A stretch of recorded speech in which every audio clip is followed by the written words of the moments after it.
So let's start at the beginning. You had this corporate career for quite a substantial amount of time, and then you decided to pivot and start your own business. What made you do it? Well, interestingly, the decision was made for me because my corporate career was so positive, and I know that's not everyone's experience. I was part of an amazing team. We'll work hard, but we'll play hard as well, and we'll even go and exercise at lunchtime. So it was absolutely beautiful. And just as I was entering my pregnancy, it turned out, rumor had it that we were a daughter company of an American LLC, so a London office. And we've heard the rumor that the London office will be closing just because our CEO decided to, I mean, they accumulated substantial wealth. We were in carbon trading and they were moving into a different industry. So only the New York office would stay open. And this is when I knew, quite frankly, very often I think, had that not been presented to me, I would probably be still working for that office because it was such a positive thing. And at that time, alongside my corporate responsibilities, I've also raised my hand and started doing corporate coaching, took over responsibility for HR and stuff like that. So I was really fulfilled. I was, and I know that's not everyone's experience. And then this happened, and I went into my pregnancy. Obviously, the office closed down. And at that time, I knew that I've always had this love for the mother. I have to say, for the mother. Even before I was a mother, I would watch a movie, and when that relationship between a mother and a child presents, I would just start crying. And and then I knew, okay, well, I love mentoring and coaching. I'm quite good at this.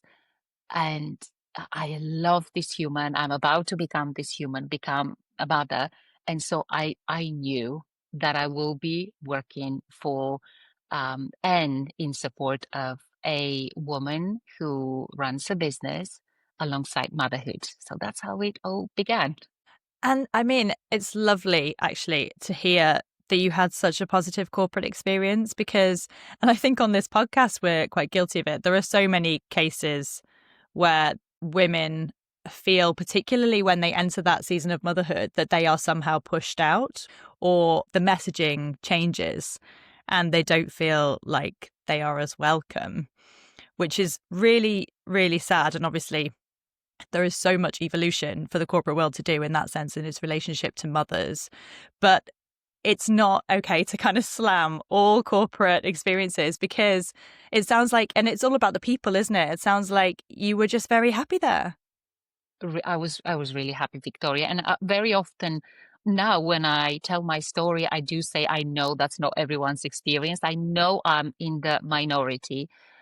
We were mainly masculine team, but there were three or four of us, which females, and that made us so close. Mm. The male representatives of our team were amazing. There was so much fun.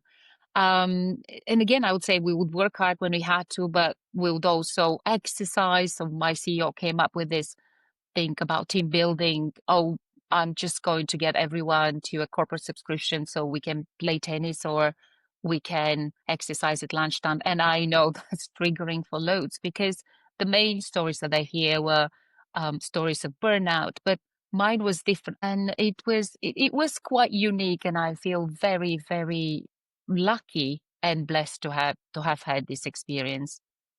And do you feel that you learned a lot? I imagine you did around that time about how to run a business in this kind of positive, collaborative way that you could then take with you when you launched your own business. Absolutely. So everything I've learned about business, I've learned there. I've learned how business is set up, but I've also learned about relationships. I've learned that bigger part of it is relationships.